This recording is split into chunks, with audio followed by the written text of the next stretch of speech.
Ils ont fait la une de l'actualité. Les médias les ont starifiés, voire statufiés. On ne parlait que d'eux, on ne voyait qu'eux. Et puis, du jour au lendemain, ils ont quitté l'éphémère panthéon de la gloire moderne. Les projos de l'info ont éclairé ailleurs et le public les a zappés. Aussi vite qu'ils avaient quitté l'incognito, ils sont retournés à l'anonymat. Qui étaient-ils? D'où venaient-ils? Pourquoi et comment avaient-ils acquis leur célébrité? De quelle façon, eux et leurs proches, avaient-ils vécu leur végétariat? Pour quelles raisons ont-ils disparu de l'actu? Que s'est-il passé depuis? Bref, que sont-ils devenus? Dans Tout le monde en a parlé, à travers d'abord des archives de la gloire, puis une enquête sur leur vie aujourd'hui, et enfin une interview vérité, je vais vous raconter leur histoire. Voici Tout le monde en a parlé, l'émission qui rallume la lumière.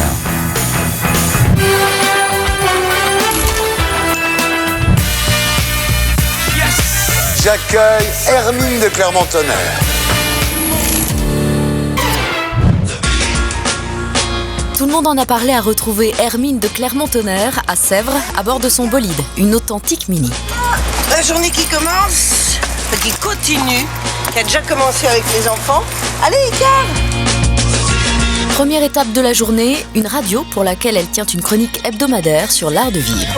Bonjour, comment ça va? Vous faites partie, portez-la, mais bon, c'est pas... L'usage anglais veut que l'on s'adresse à la personne qui nous est présentée. À une dame, on dira madame. Et à un homme, on dira sir. À peine fini et avant son deuxième rendez-vous, elle s'accorde une pause plaisir. Je vous emmène chez un fabricant de choppers que j'aime bien, chez Xavier. J'adore les voitures, j'adore les courses, comme mon père. Tout comme papa. En passionnée des sports mécaniques, elle participe en effet à des courses automobiles comme le rallye des princesses qu'elle fait chaque année. Icar! Arrêtez là! Il est derrière vous. Elle est trop mignonne. Ah là là là là! Oh, les bijoux. Ça va bien? Oh oui. Oh, quelle merveille. Qu'est-ce qu'elle est sympa, celle-là aussi. Alors, et ben voilà, je vais faire un tour dans le magasin.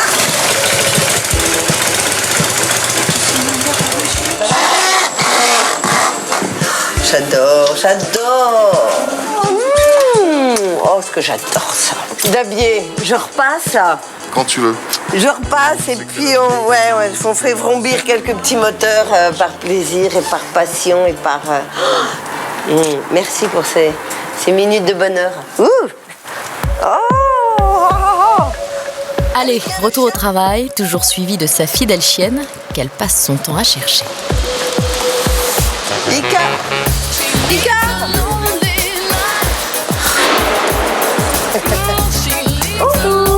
Cette fois, elle a rendez-vous avec son éditeur. Alors, ça fait un petit moment. Mais oui, absolument. On est reparti sur une nouvelle aventure. On est reparti sur une nouvelle aventure, on continue la politesse. La politesse, c'est le livre dont elle sort un nouveau tome. Et devinez le thème, l'art de vivre. Et oui, son sujet de prédilection. Ta marque à toi Oui, moi j'adore ce titre. devient une sorte de label. Elle est à la fois un pied dans le passé, dans les traditions, et un pied dans le demain, parce qu'elle délivre un savoir-vivre moderne. Et humainement, elle est extraordinaire, parce qu'elle a beaucoup de cœur. On peut dire ça? On peut résumer comme ça? Merci, j'aime bien, j'adore. Icar! Louloute, allez! Il est temps de rentrer à la maison pour une soirée entre amis, autour de la cuisine diététique bien sûr. Bonsoir, welcome. Welcome pour la suite de la journée. Ma sauterelle, Allegra. Bonjour. Notre chef, Cyril. Enchanté. Qui va nous concocter des petits plats extrêmement équilibrés, diététiques, plein de vitamines, de minéraux. C'est exactement comme moi ma vie de tous les jours. On peut faire attention à sa ligne, à l'admirer. Bravo. Si le corps est bien équilibré, si on lui donne tout ce qu'il faut, eh ben, il a besoin d'absolument rien du tout pour garder la ligne, pour garder la forme et tout ce qu'il peut y avoir avec. Donc on espère vraiment que ça va plaire aux invités ce soir, mais je pense qu'il devrait être séduit normalement. Je trouve ça délicieux. Petite saveur, ça va du Alors, oh, que c'est bon, on entend que c'est... C'était pas obligatoirement simplement pour un programme minceur qu'elle l'a pris, mais aussi pour un programme gourmand. Voilà, pour moi ça va ensemble, la minceur, la gourmandise, ça va ensemble. La gourmandise est un plaisir qui se partage chez Hermine. Se retrouver le soir entre amis avec un merveilleux chef qui nous fait un dîner où on va pas prendre un gras et on va pouvoir manger. Ouais, non, c'est très sympa. Maman, tu sais ce qui me fait plaisir, c'est de te faire plaisir. Oh, merci mon amour. Je t'aime. Je t'aime mon cœur. Une façon de vivre qu'elle a su transmettre.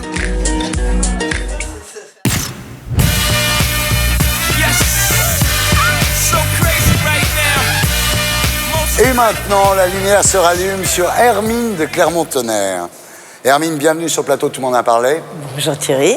Vous êtes née à Boulogne-Billancourt le 3 février 1966, troisième enfant sur 4. Vous appartenez à l'une des 8 familles ducales françaises et vous portez le titre de princesse, titre attribué au XVIe siècle par le Saint-Empire romain germanique. Absolument. Alors, les Clermont-Tonnerre ont le droit d'entrer à cheval dans la basilique Saint-Pierre quand même.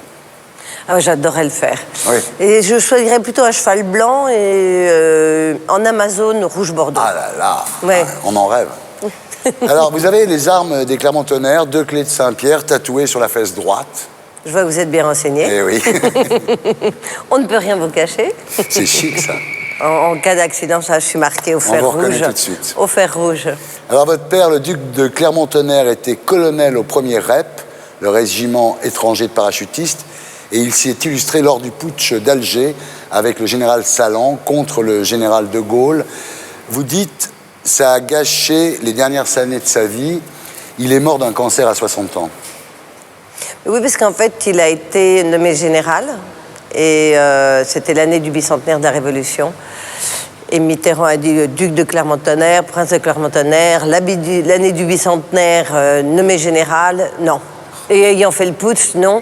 Et vous avez l'impression d'être insulté, d'être dégradé, parce que c'est vraiment le terme, vous êtes dégradé. Et ça a été très dur, ça l'a énormément blessé, absolument. Alors que lui, à l'époque du putsch, il ne faisait qu'incarner les convictions qui étaient les siennes et On qui lui a étaient celles de tous les inculqué en généraux à tant l'époque. qu'officier, en tant que militaire, et quand on défend quelque chose, on le défend jusqu'au bout et on part pas en courant dès qu'il y a le moindre problème. Alors, vos souvenirs d'enfance ne sont pas ceux du château familial du Berry, mais plutôt ceux des bases militaires perdues dans les champs de betteraves. Vous dites que c'était dramatique et sordide. Parce que je l'ai fait une fois, Ouais. une seule fois. Et non, c'est sûr, au contraire, c'est qu'on a passé beaucoup de temps dans des endroits merveilleux, de jolies maisons, de jolies propriétés, et vous vous retrouvez dans un camp militaire à Sissonne. Je pense que personne ne sait où se trouve Sissonne. Non. C'est à côté de Laon. C'est une énorme base militaire, puisque mon père commandait 80 000 hommes. Ah oui. Et j'aurais pu adorer en profiter, mais non, beaucoup trop jeune. Ah ouais. Alors, vous êtes la chouchoute de ce père colonel, mais vous avez des rapports tendus avec votre mère qui vous corrige à la cravache. Oui, mais elle était cavalière, alors elle corrigeait Ah ses ouais. enfants à la cravache et moi un peu plus que les autres parce que j'étais un petit peu plus dissipée. Ah oui. Il faut dire que vous avez une enfance turbulente et une adolescence mouvementée. Hein. Normal. Ouais. Non. Vous fumez la pipe et des cigares. Oui. Hein. Mais pourquoi ça devrait être réservé qu'aux hommes? C'est un archétype du côté masculin et macho Ouais. de la vie. Oui. Pourquoi on devrait avoir des petites motos, des mobylettes et les garçons des énormes Ah oui, quand votre motos? grand-mère vous offre une Peugeot 103, vous préférez une Harley Davidson, quoi. Oui, absolument. Et je l'ai toujours. Ah oui. Là, ils vous envoient en pension, donc chez les sœurs de Sainte-Croix de Jérusalem. Alors là, il faut endurer le froid des dortoirs. Hein. C'est une vie extrêmement difficile. On vous apprend à baisser les yeux lorsque vous croisez un jeune homme. Absolument. Parce qu'il y avait un grand parc et il y avait de temps en temps des garçons qui se baladaient en disant on va bien croiser des pensionnaires. Et les bonnes sœurs, quand on faisait les tours de ronde, disaient mesdemoiselles, le péché passe, baissez les yeux. Oh, le péché passe, c'est extraordinaire. Ouais, c'était drôle. Remarquez, elle vous amène quand même à Rome, les bonnes sœurs, pour baiser la main du pape, quand même. C'est classe. Oui, j'ai vu ma mère supérieure il n'y a pas très longtemps et elle m'a dit mais vous vous souvenez, Hermine, lors du jubilé, on était très mal placés. Et vous dites, vous inquiétez pas, mère Anne-Marie, je m'en charge. Et vous avez emmené toute la pension derrière vous. Et j'ai dit mais non, je m'en souviens pas. Mais je pense qu'il y a déjà un tempérament. Oui. Après l'épreuve du bac, vous détournez un autocar qui vous ramène à la pension, quand même. Les bonnes sœurs m'ont mis chef de classe, chef de toutes les terminales. Et au moment du bac, j'explique à Mère Anne-Marie que quand on prend le bus à 9h près de Compiègne, dans notre pension, qu'on va arriver à Compiègne, qu'on descend du bus, enfin on remonte, on a les sujets un petit peu tard. J'ai dit, Mère Anne-Marie, on va rester une demi-heure que le bus nous ramène de Compiègne à Cuise-la-Motte. Oui. Et rester une demi-heure, on va stresser, on va voir les profs, on va pas déjeuner. Est-ce qu'on peut rester déjeuner avec un sandwich à Compiègne? Et Mère Anne-Marie me dit, non Hermine, vous ne changerez pas les règles de la pension, c'est comme ça depuis toujours. Donc je monte dans le bus le matin, je dis, si vous voulez, celles qui veulent rentrer, rentrent. Et le deuxième, je fais la même chose, et personne ne veut rentrer à l'heure du déj. Ouais. Donc les bonnes sœurs m'ont attribué 2 détournements d'autobus. Ouais. C'est un peu facile quand même. Alors sur le plan amoureux, vous êtes assez précoce, hein, vous avez votre premier amant à 15 ans. Il en a le double. J'avais 15 ans. Eh oui. Mais en fait, il voulait se marier, vous ne vouliez pas, vous. Ah ben normal. Ouais. Ah oui, non, c'est beaucoup trop jeune. Le deuxième, vous dites, c'est un grand avocat drôle et pétillant, donc on cherche Oui, américain. Américain, donc c'est pas la peine qu'on essaie de savoir ami, qui c'est. oui. Lui, il a 58 ans, à l'époque, vous en avez 18. J'ai toujours eu une tendance, pour les hommes un peu mûrs, intéressants, pétillants. Jeunes aussi, ils sont pétillants, mais il y a peut-être aussi le côté qui rassure, le côté paternel de la personne plus âgée. Voilà, le fait aussi d'avoir perdu mon père un peu jeune. Alors, j'ai pas besoin de psychanalyse. Non, c'est très facile. En même temps, j'ai eu une enfance heureuse et pétillante et sympathique. Mais c'est vrai, je regrette de ne pas avoir connu de pas avoir gardé mon père, parce que je connaissais divinement bien, je savais parfaitement le mener par le bout du nez. Mais j'aurais voulu le garder plus longtemps. En juin 1984, vous finissez par avoir votre bac et vous annoncez à vos parents que vous voulez travailler dans la mode et ils vous disent « Tu sais qu'il n'y a que des drogués et des putes dans le métier ». Quand j'ai dit à ma mère que je voulais faire une école de styliste, elle m'a dit « Mais enfin, vous êtes complètement folle, ma pauvre Hermine. Il n'y a que des putes et des drogués. » Vous disiez vous, votre mère? Oui, mais mes parents, tout le monde se dit vous. C'est une habitude. Tradition familiale. C'est plus joli, je trouve. Je vous emmerde, c'est plus sympa que je t'emmerde. Oui, puis on se dit tu dans l'intimité. Alors, à 22 ans, après l'école de stylisme, vous rentrez chez Dior. Vous êtes resté combien de temps chez Dior? 2 ans et demi. Vous faisiez quoi? J'ai commencé par Baby Dior et Dior Lingerie. Oui. Et ensuite, Dominique Morlotti, Dior Monsieur. Ensuite, il y a la parenthèse indienne. Alors là, vous commencez par rencontrer un dénommé Yogen Gupta, qui vient à Paris monter le restaurant Vishnu. Et là, vous partez là-bas, quoi. Vous devenez folle d'Inde. Alors, Yogen, lui, était un financier. Il avait 16 restaurants dans Paris, dans l'époque. Et je suis partie en Inde pour décorer ses restaurants. Donc, je suis partie avec son épouse, Geneviève de Lantivy. Et voilà, j'ai passé 3 mois en Inde à chercher des tissus, des matériaux, des chaises, Voilà. Une fois là-bas, vous devenez passionné par l'hindouisme. Hein. Je suis attirée par cette chaleur, générosité, gentillesse, beauté. Beauté. Et donc, j'ai aimé ce côté où on vous prend comme vous êtes, ou avec votre originalité, ou vos défauts, vos travers, enfin voilà. Alors vous êtes quand même persuadé à un moment d'avoir été dans une vie antérieure, Mumtaz Mahal, la princesse pour qui le Maharaja a fait construire le Taj Mahal quand même. J'aurais bien aimé. Et moi, je suis persuadée que dans une vie antérieure, oui. Vous étiez maharanée? Non, une âme indienne. Ah. Peut-être maharanée, j'aimerais bien, pourquoi pas. Mais l'important, c'est de faire du bien. Oui. C'est pas d'avoir des bijoux autour de la tête. Ensuite, vous lancez dans les relations publiques et les médias. Parallèlement, vous collaborez à Point de Vue, on vous voit dans l'émission Star et Couronne, vous commencez la publication de vos livres, des livres consacrés au savoir-vivre et au savoir-aimer, avec beaucoup de succès. Là, vous devenez star, quoi, vous devenez très connu. Ben, je fais plein de choses parce que j'aime plein de choses. Oui. Quelle a été la réaction de la famille Clermont-Tonnerre quand vous avez commencé à faire de la télé, des livres, de la presse? Alors, les livres, ma mère m'a dit, alors franchement, s'il y en avait une, j'aurais pensé qu'ils écrivent quelque chose sur le savoir-vivre, c'est franchement pas vous, ma chère Hermine. Et elle m'a dit, mais pourquoi vous avez écrit ce livre? J'ai dit, d'abord parce qu'on me l'a demandé, je trouvais que c'était drôle de faire ça d'un côté un peu pétillant, amusant, et pas vieille France, hein, avec des règles un peu... Bon, ancienne, mais qu'il faut réactualiser. La vie de tous les jours, c'est plus... Ah, j'ai mis des chaussures en lézard avec mon sac en crocodile. Non, c'est pas... la vie, ça s'arrête pas là. Le savoir-vivre, ça s'arrête pas là. Et donc, j'ai trouvé ça très amusant. Et ça m'amusait parce que c'est vraiment là où on m'attendait pas. Et j'aime bien être là où on m'attend pas. Vos relations avec les médias ont toujours été bonnes, non? Oui, toujours. toujours. Oui, vous devez toujours intéresser les gens, voire amuser. Sinon, j'y vais pas. Ouais. Je veux dire, voilà, quand j'ai de la promo pour un livre, pour une émission, pour quelque chose, j'y vais. Mais sinon, non, j'ai pas de raison. Ma vie est pas assez importante, intéressante pour en parler pendant des heures. Un petit peu. Et vous avez gagné de l'argent avec tout ça, Hermine? Je suis bien artiste, c'est-à-dire que les finances, c'est pas mon fort. Ouais. Je suis pas une grande championne pour gagner de l'argent.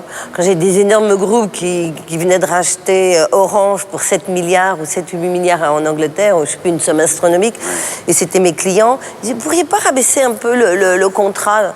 Je dis, ah bon, si ça vous fait plaisir. Et je raconte ça à mon frère aîné, qui me dit, mais ma pauvre chérie, tu feras jamais de business. Il pèse, mais des milliards. Voilà. Alors, sur le plan amoureux, ça a dû vous rapporter un certain nombre d'aventures, tout ça, non? Je suis pas une dévoreuse d'hommes. J'aime les histoires d'amour, j'aime les passions. Et voilà, et même si de temps en temps ça a pu déranger ou étonner, je suis une passionnée. Vous avez une histoire incroyable avec Alastair Cutford, non? C'était un gros coup de... Ça a été ma grande histoire d'amour. Oui. C'est le père de mes enfants et ça a été quelqu'un que j'ai aimé passionnément. Ça s'est arrêté pourquoi? Puis, je pense incompatibilité à un moment donné. La vie change, les choses changent, peut-être des deux côtés, et on n'a plus grand-chose à se dire. Ouais. Le meilleur moment de toute cette époque, ça a été quoi? Ma jolie histoire avec Alistair. Tout ce que j'ai fait, j'ai aimé. Je me suis amusée aux grosses têtes, je me suis amusée avec mon émission de TF1. Je me suis amusée. J'aime la vie. Ouais. Donc, je ne sais pas faire quelque chose que je n'aime pas. Ouais. Et le pire moment? Le pire moment, c'est évidemment la séparation, c'est jamais joli. Ouais. C'est jamais sympathique d'être déçue, d'être triste, d'être malheureuse. Parce que j'étais persuadée de finir mes jours avec Alistair, et on avait tout pour finir nos jours ensemble, et puis ça n'a pas marché. Et à un moment donné, il y a des choses qui peuvent se croiser comme ça, et ça passe et ça peut repartir. Là, ça a fait un clash, un gros clash. Et moi qui aime bien la conduite et les belles voitures et les gros moteurs, j'ai évité que ça devienne trop dangereux et de me prendre le mur. Alors, on vous retrouve en 2010 dans La Ferme Célébrité en Afrique. C'était difficile, non?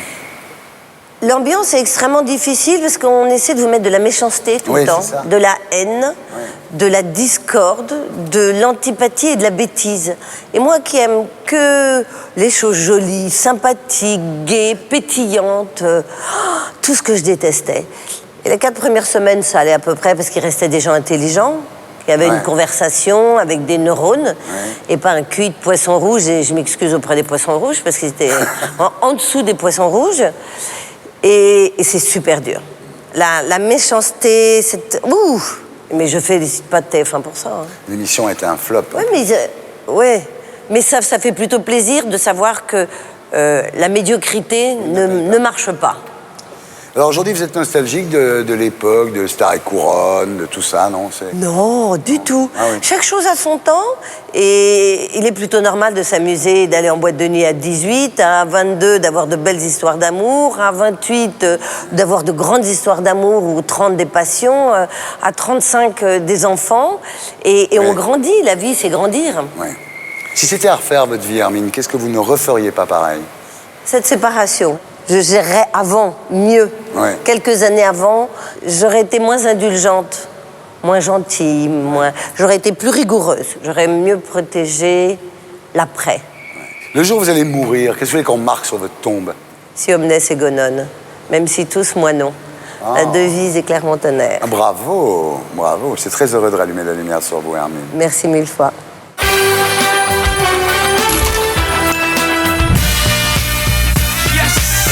J'accueille le docteur Gubler. Sortie sans commentaire du docteur Gubler après son audition dans les locaux de la police judiciaire. L'ex-médecin de François Mitterrand a été entendu pendant près de 4 heures comme témoin dans le cadre de l'enquête préliminaire pour atteinte au secret professionnel sur plainte de la famille Mitterrand. Après l'ordonnance de référé prise hier qui interdit la diffusion du livre, les éditions Plomb n'ont pas encore décidé si elles faisaient appel. Elles ont 15 jours pour le faire.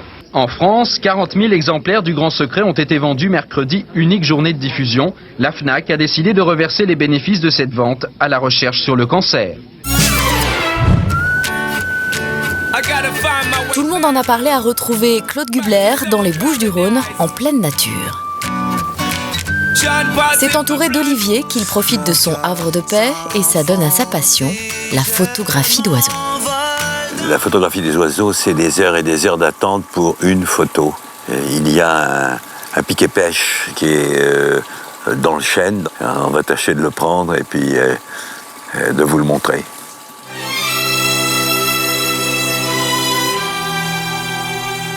Les oiseaux, il suffit d'attendre, il y en a.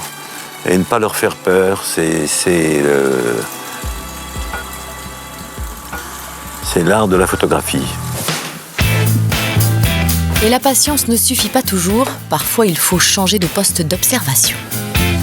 Je crois l'apercevoir, on regardera. Et il n'est pas peu fier de l'avoir enfin attrapé cet oiseau. Ah! À travers son objectif. Un piquet-pêche. C'est un piquet-pêche sur le chêne qui est là que nous venons de voir. Je vais l'imprimer, on va regarder. Voilà mon piquet-pêche. Une passion qui l'anime depuis des années. Voici quelques 50 000 photos prises à travers le monde. Tous les albums, l'Équateur, le Costa Rica, la Tanzanie, les Galapagos, le Chili. Ça, c'est au Galapagos. Merci. Il est l'heure pour Claude de remplir ses obligations de la journée. Direction la mairie de Cuges-les-Pins, une petite ville de 5000 habitants dont il est le premier adjoint au maire depuis 2007.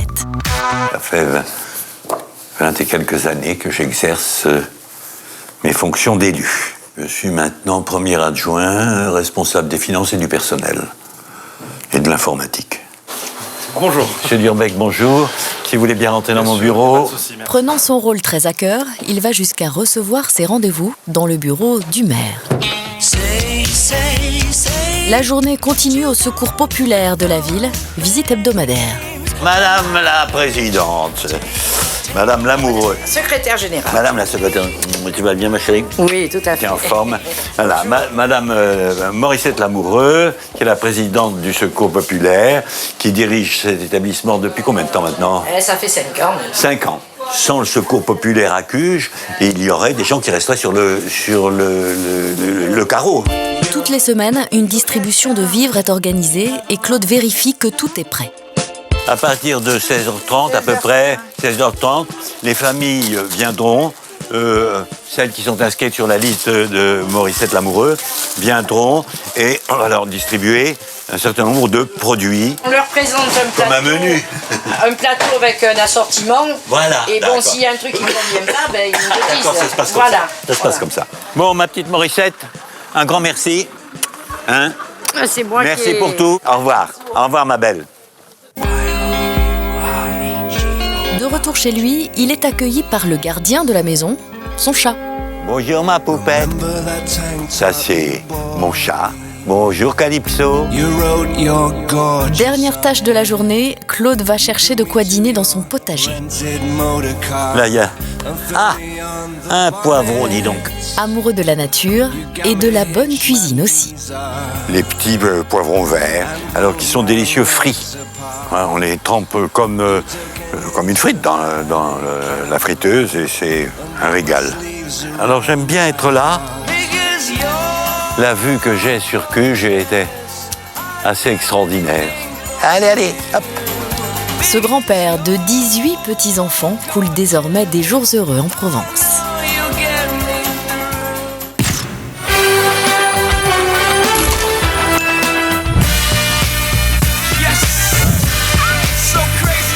Et maintenant, la lumière se rallume sur le docteur Gubler.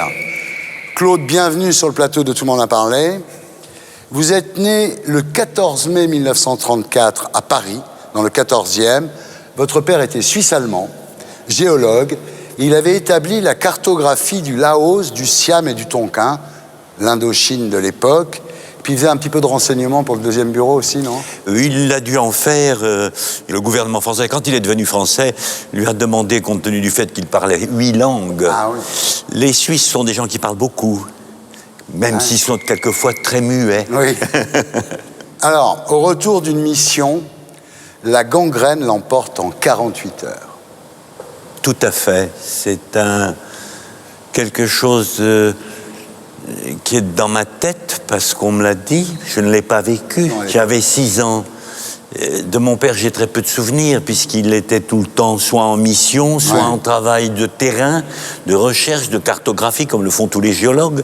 Et il est mort. On s'est toujours interrogé, nous, ses enfants et ses amis, sur les raisons de sa mort. Ma mère, qui était une scientifique, très intellectuelle, très brillante, n'a jamais voulu que je me penche trop sur le pourquoi. C'est reste un point d'interrogation.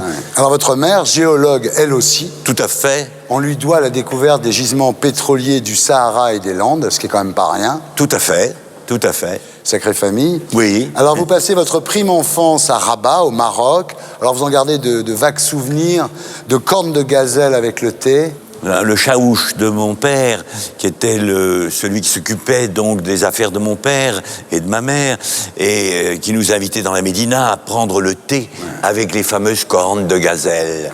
Les cornes de gazelle, c'était pour moi le délice suprême.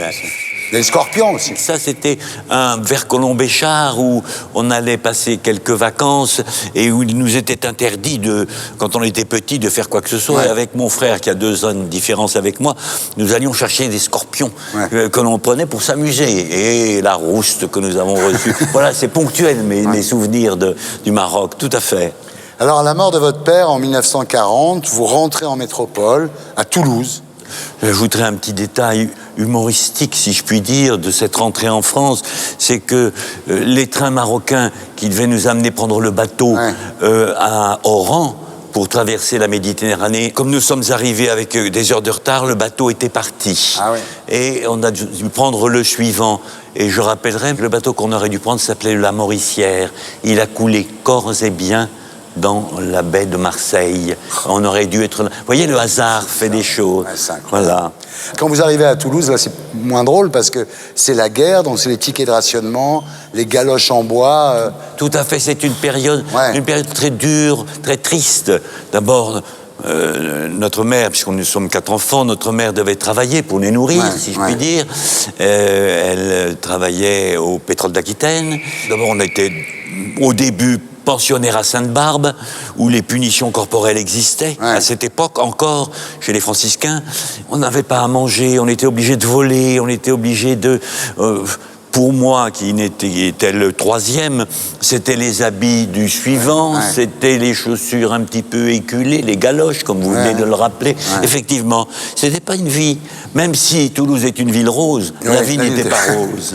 Alors, en plus, la maison est en face des usines de Voitine, donc ils sont bombardés la nuit. D'où nous avions dans le jardin un abri. Creusé, dans lequel nous descendions la nuit. Ou quelquefois, notre mère nous emmenait, parce qu'il y avait trop de risques, chez une amie à elle, qui habitait à côté de la gare, Matabio, qui était bombardée pareil. Oui. Et on descendait la nuit dans les abris. Alors, à la fin de la guerre, vous débarquez à Paris, à Janson de Sailly. Vous êtes condisciple de Jean Becker, le réalisateur, de Jacques Lafleur, le héros de la Nouvelle-Calédonie, de Philippe Labro, écrivain, journaliste. Effectivement, il y avait, pour nous, jeunes et un peu pauvres, je dois dire, de voir Jacques Lafleur, de voir Jean Becker avec des costumes magnifiques. Ils étaient sapés comme des ministres. Exactement. On allait faire des parties d'échecs au bois de Boulogne, on séchait les cours, on avait chacun une préférence et finalement on formait une bande d'amis assez sympathique.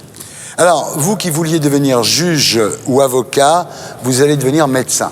Effectivement, j'aurais voulu être avocat, mais peut-être étais-je trop paresseux pour faire des études supérieures. Je ne sais pas. Alors, vous voulez vous spécialiser dans plusieurs disciplines, la cardiologie, l'hématologie, la cancérologie, ce qui fait qu'évidemment, vous vous installez très tard Et là, vous gardez un pied à l'hôpital et un pied dans votre cabinet, dans le 6e arrondissement à Paris. 6e arrondissement, qui est un quartier tout à fait particulier. Tout à fait particulier, parce que vous devenez le médecin des artistes, Picasso, Salvador Dali, René Char. Alors, oui, c'est tout à fait vrai. Vous soignez aussi les hommes politiques. Et le premier contact avec la famille Mitterrand, c'est en 1967, quand vous venez soigner la mère de Daniel Mitterrand, Madame Gouze, au domicile des Mitterrand, rue Guilmer. J'avais, comme on dit vulgairement, pignon sur rue, puisque j'étais à côté de chez eux. Un de leurs amis, à la mort de Jean Dayan, qui était le médecin de la famille Gouze et Mitterrand, leur a dit, mais il y a Gubler qui est là, il est bien, tu verras, il est bien. Bon, et je suis monté. Et là, vous rentrez dans la famille. Voilà. Alors, pendant plus de 10 ans, vous allez poursuivre vos activités dans votre cabinet de la rue Saint-Placide, à la clinique des Sœurs Augustines, et vous vous occuperez de François Mitterrand, entre autres. À l'époque, il est insolent de bonne santé et résolument hostile aux médicaments. Hein. Je dirais même que quand il venait en consultation, que ce soit à la clinique ou dans mon cabinet, ou quand je suis allé chez lui, c'était toujours pour me dire, pas de médicaments, hein. Bon, qu'est-ce que j'ai? Bon, c'est rien, hein, c'est rien. Mais non, monsieur, vous n'avez rien. Alors, lorsque François Mitterrand est élu en 1981, vous devenez son conseiller médical spécial. Il a 64 ans, c'est un rock, hein, il n'a aucun problème de santé. Et d'ailleurs, le premier bulletin de santé dit rien à signaler, tout va bien. Effectivement, on fait une batterie d'examens comme il l'avait demandé, comme il avait souhaité que cela fût. Et cette batterie d'examens, clinique et biologique, ne montre strictement rien. Ouais. Donc RAS. Mais à l'automne 1981, en voyage au Mexique, Mitterrand a de fortes douleurs lombaires. Au retour, on fait des examens, assez clandestinement d'ailleurs, au Val-de-Grâce, et le verdict tombe, cancer de la prostate avec métastase, 3 ans à vivre. Alors, pourquoi n'avait-on pas vu ça lors des examens du premier bulletin de santé? Parce que on ne fait des examens que sur une symptomatologie. Ouais. Maintenant, on les fait même sans symptomatologie. Oui. C'est-à-dire que vous n'avez rien. Vous n'avez rien. À l'époque, ça ne se faisait pas comme ça, oui. D'une part. Et d'autre part, on ne dit pas à quelqu'un qui paraît être en bonne santé, eh bien, je vais vous faire un scanner cérébral pour découvrir un anévrisme, ou une IRM pour découvrir un anévrisme, je veux dire. On ne veut pas faire un corps entier ou faire une scintigraphie osseuse pour savoir si, alors qu'il ne souffre de rien. Ouais. Ce sont des examens coûteux. Ouais. Ce sont des... On est... Même si maintenant, c'est moins, mais nous sommes quand même, nous, médecins, responsables de quelque chose qui s'appelle la sécurité sociale. Ouais. Et demander plein d'examens pour rien me semble être inutile. Or, ce monsieur qui était devenu président de la République, mais que je suivais depuis... qui n'avait aucun signe clinique d'appel, comme l'on dit, car il est vraisemblable que cette symptomatologie découverte en novembre 1981 existait peut-être avant, mais était complètement occulte, si je puis dire. N'était révélatrice de rien, aucun signe. Et je pense qu'aucun médecin n'aurait pu trouver... Alors là, on lui dit, vous avez 3 ans à vivre. Alors quand on vient d'être élu président de la République, c'est horrible, parce qu'il avait attendu pendant toutes ces années d'être président. Au moment où il est président, c'est vrai ce que on le condamne. C'est horrible. Alors aussitôt, Mitterrand verrouille l'info, il vous dit on n'en parle pas, même à Daniel. Et lorsque vous allez lui faire sa perfusion à 7h30 du matin rue de Bièvre, si des fois elle vous demande pourquoi vous êtes là, vous dites c'est un rhumatisme récalcitrant. Oui, à partir du moment où le patient lui-même demande à ce que les choses ne soient pas dites à qui que ce soit, vous devez vous plier aux exigences de ce patient. Donc de trouver une excuse. Si je ne souhaite pas qu'on dise à ma femme ou à mes enfants, pour le moment, que je suis malade, le médecin, alors évidemment c'est un petit peu plus délicat lorsque on est dans une situation aussi importante, disons, une image auquel il ne faut pas toucher. Donc, ça posait un peu plus de problèmes que pour un patient ordinaire. Alors, lorsqu'arrive l'échéance du 2e bulletin de santé, là, il n'est plus question de transparence. Vous suggérez d'au moins parler d'examen, mais Mitterrand est catégorique, il vous dit on ne peut rien révéler, c'est un secret d'État, et pour bien vous faire comprendre dans quelle situation vous êtes, il vous dit vous êtes lié par ce secret. Tout à fait, vous avez là une documentation tout à fait au fait des choses, si je puis dire, cher monsieur.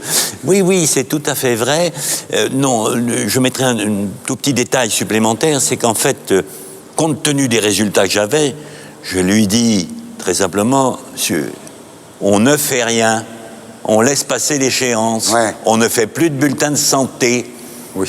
Je ne veux pas, si j'ai promis aux Français de dire, je dis, mais alors je dis que non, vous ne le dites pas. Ça a été une petite partie de ping-pong entre nous deux, jusqu'à ce qu'il arrive à me convaincre. Bon, certains à cette époque m'ont dit, mais pourquoi t'es pas parti? Mais on n'abandonne pas un malade. On n'abandonne pas un malade quand on est médecin ou qu'on aime son métier, quel qu'il soit, qu'il soit un chauffeur de taxi ou qu'il soit président de la République. Bien sûr. Donc le troisième communiqué, c'est tout va bien, rien à signaler. Et alors, pour faire face aux rumeurs, Mitterrand donne une interview dans laquelle il dit que tout va bien. Vous savez une chose, c'est que, et l'histoire l'a montré, c'est que ce monsieur a merveilleusement réagi à la thérapeutique. Et que je pourrais, je l'ai dit, défier quiconque à travers les résultats des examens de 1982 de dire qu'il avait quelque chose. Que ce soit des examens cliniques qui a été donné par le professeur Steg, des examens cliniques sur la normalité ou au contraire l'anomalie. Non, le professeur Steg disait lui-même au président de la République, mais vous êtes comme un homme de votre âge, en occultant le chose qui n'était plus visible même par les examens biologiques. Alors effectivement, miraculeusement, l'énergie de François Mitterrand revient et pendant quelques années, le cancer se tait complètement.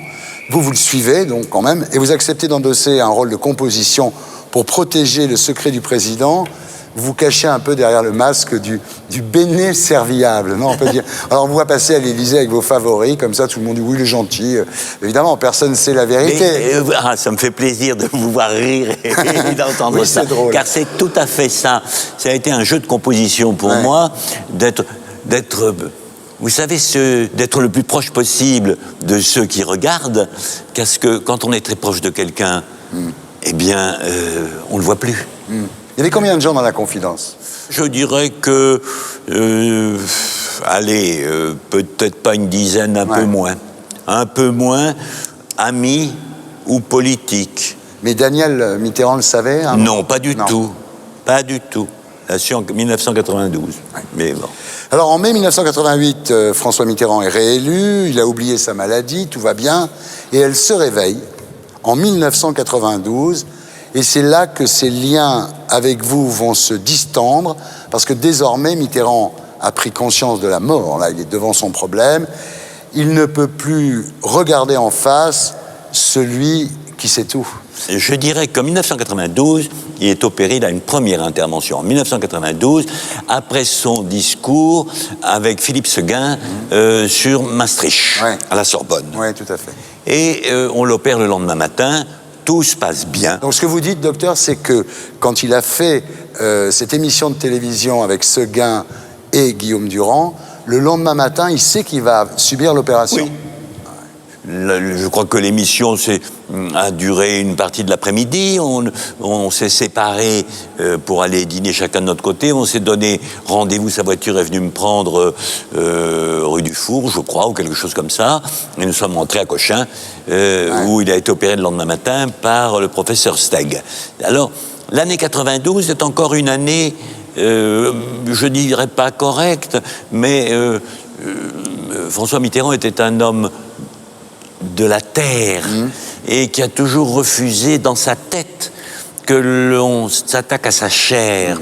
Il disait lui-même, mais vous vous rendez pas compte, vous êtes en train là, de m'ouvrir et c'est vous qui allez disséminer tout ça, c'est pas moi. Moi, je maintiens tout ça. Malheureusement, la symptomatologie était telle qu'il fallait l'opérer. Mais c'est plutôt 93 et 94 qui vont être des années un peu charnière, vous voyez, et là, deuxième intervention, c'est 94. La deuxième intervention, beaucoup plus difficile, et c'est à partir de ce moment-là que...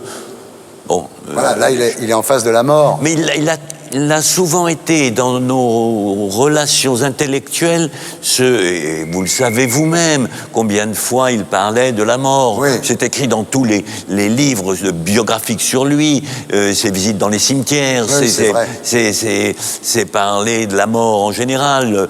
Il m'en parlait même à moi, et je lui avais cette réflexion, je lui disais, mais attendez, je lui disais pas fichez-moi la paix, mais ça a dû m'arriver quelquefois de lui dire, fichez-moi la paix avec votre idée.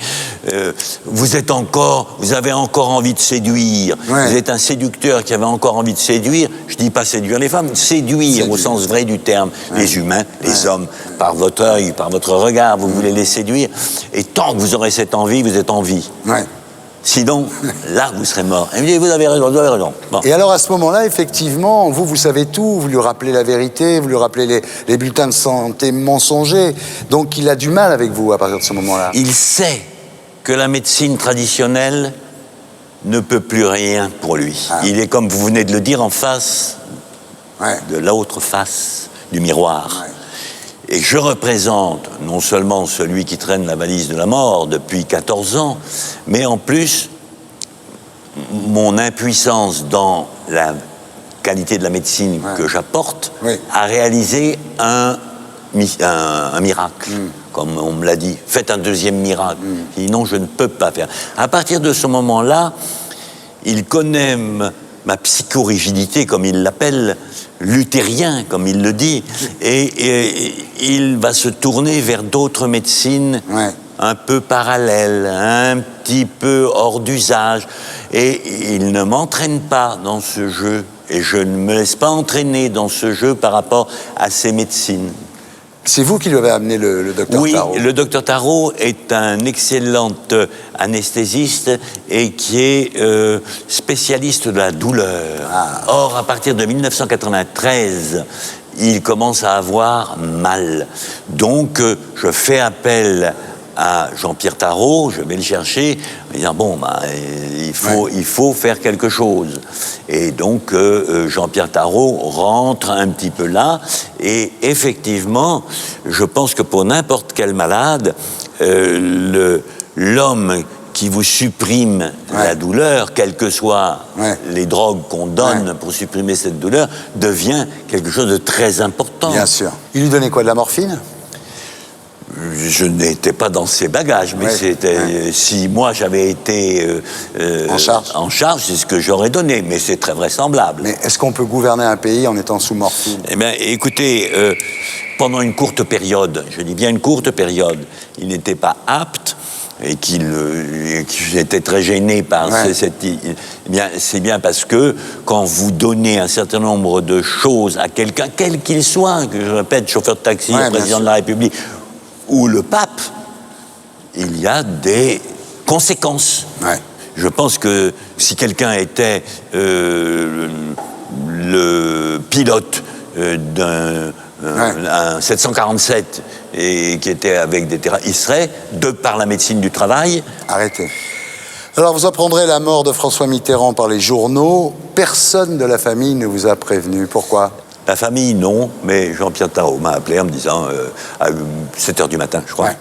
8 jours après le décès de l'ancien président, vous publiez chez Plomb un livre intitulé « Le Grand Secret » où vous révélez effectivement que le cancer avait été diagnostiqué dès 1981, que les bulletins de santé étaient mensongers et que dès 1994, le président Mitterrand n'était plus vraiment capable d'assumer ses fonctions.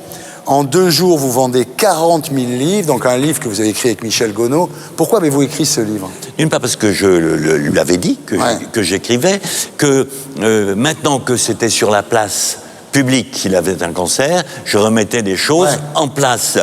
Chaque fois que je le voyais, il me disait alors, avec un sourire ironique, où en sont vos notes ?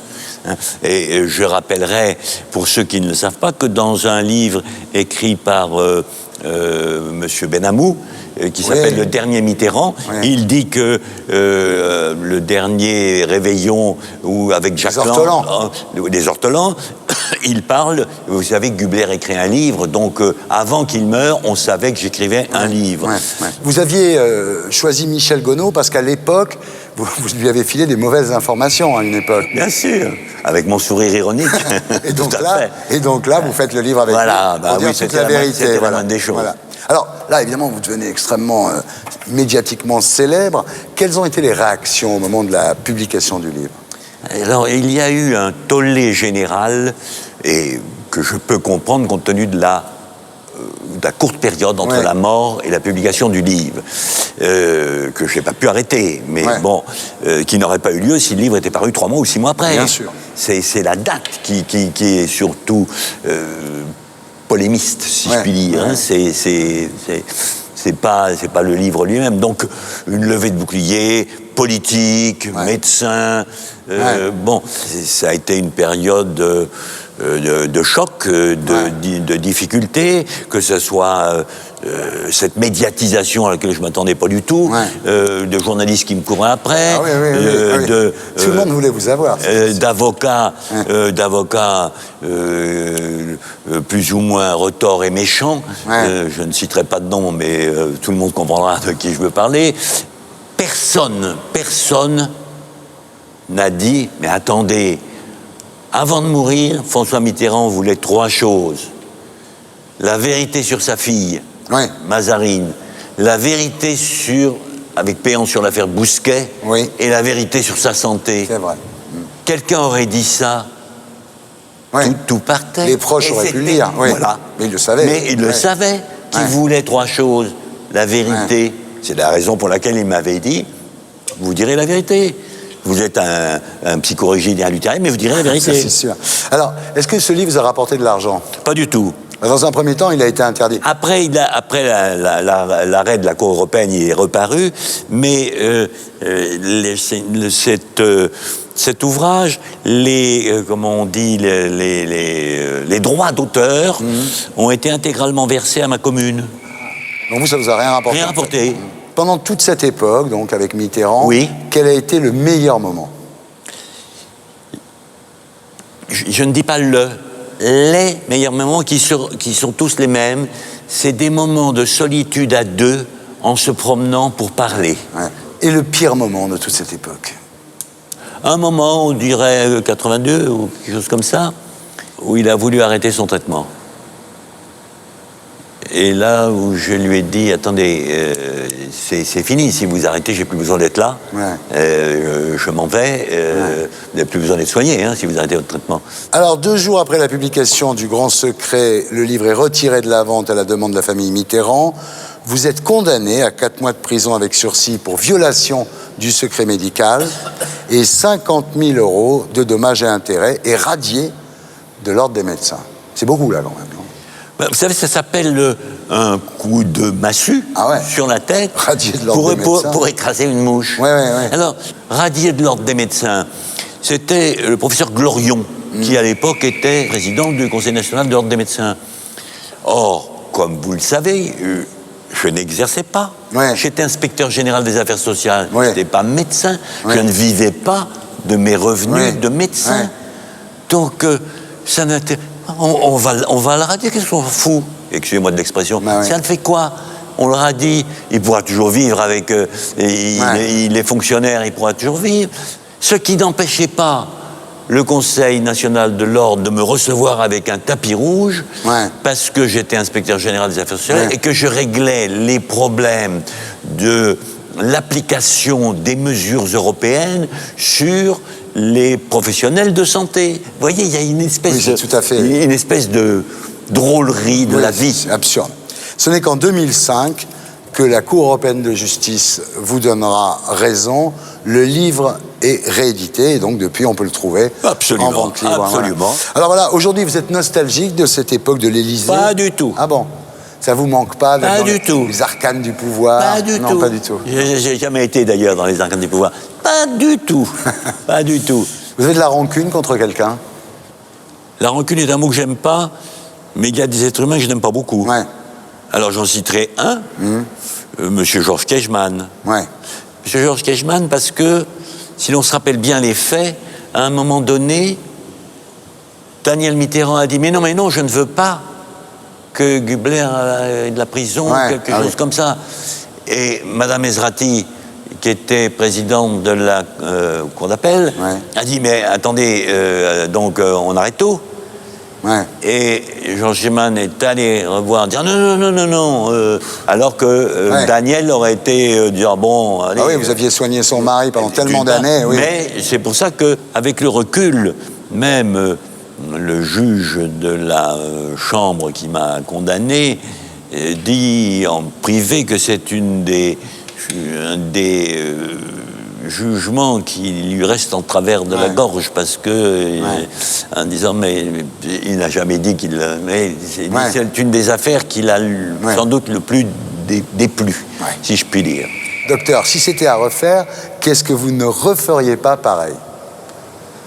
Je crois que dans la vie, les échecs, qu'ils soient professionnels ou sentimentaux, les coups de bâton, c'est positif pour moi. Donc, les choses ne seraient peut-être pas les mêmes parce que les événements ne seraient peut-être pas les mêmes, mais je ne changerais pas d'un iota. Votre attitude. Mon attitude elle-même, elle ne changerait pas. C'est comme ça, j'ai fait ce que j'avais à faire, je continue à faire ce que je fais, c'est comme ça, je suis comme je suis. Alors, le jour où vous allez mourir, qu'est-ce que vous voulez qu'on écrive sur votre tombe? Sur ma tombe sera écrit « Fugion toré, les heures s'enfuient. Accedun tenebrae, les ténèbres arrivent. Lux autem in aeternum manet, mais la lumière demeure dans l'éternité. » Alors, est-ce que comme François Mitterrand, vous croyez aux forces de l'esprit? C'est pas le mot que j'emploierais, moi je suis plus croyant, si je peux dire, mais ça peut se rejoindre. Je pense que il y a quelque chose qui sublime notre chair propre. Le fait même de se parler comme on se parle fait qu'il y a quelque chose qui reste, et c'est ce quelque chose qui, pour moi, est la lumière dans l'éternité. Très bien, merci. J'étais très heureux de rallumer la lumière sur vous. Merci, Claude.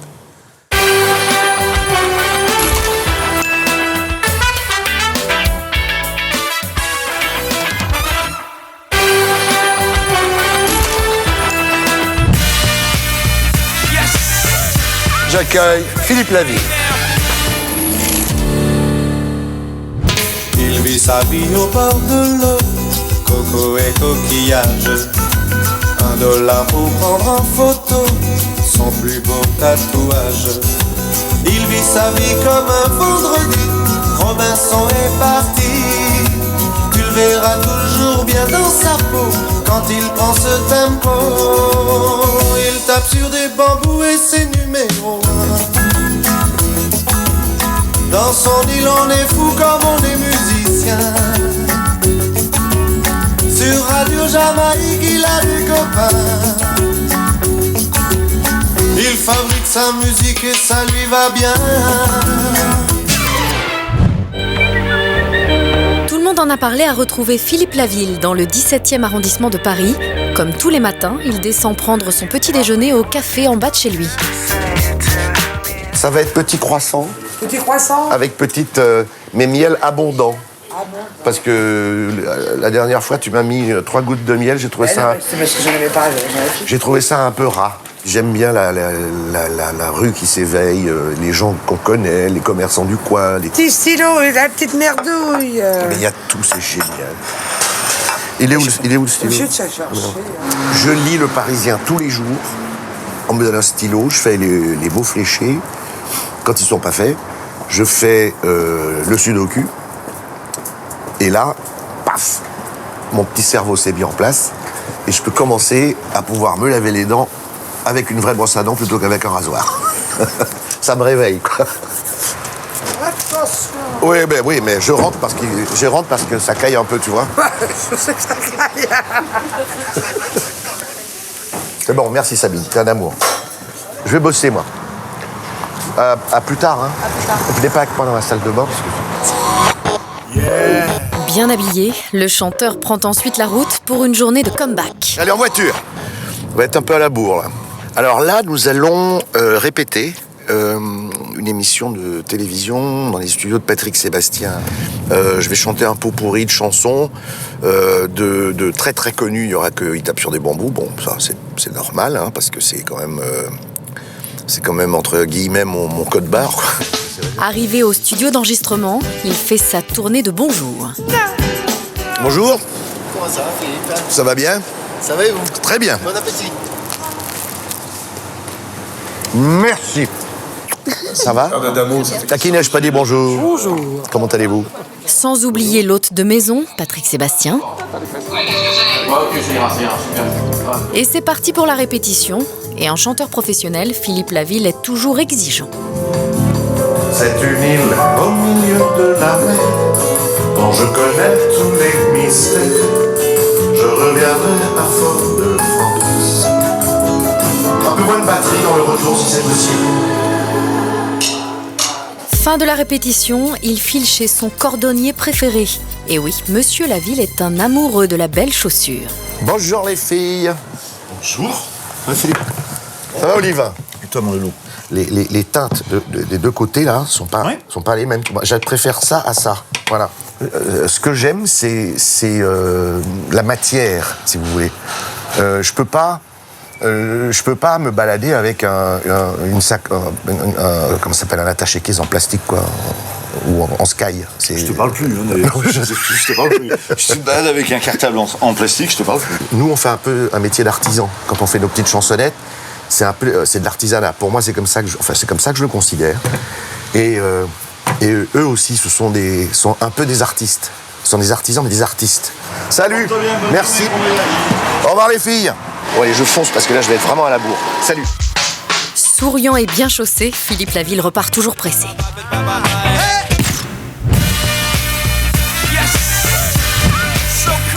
Et maintenant, la lumière se rallume sur Philippe Laville. Bienvenue sur le plateau de Tout le monde en a parlé.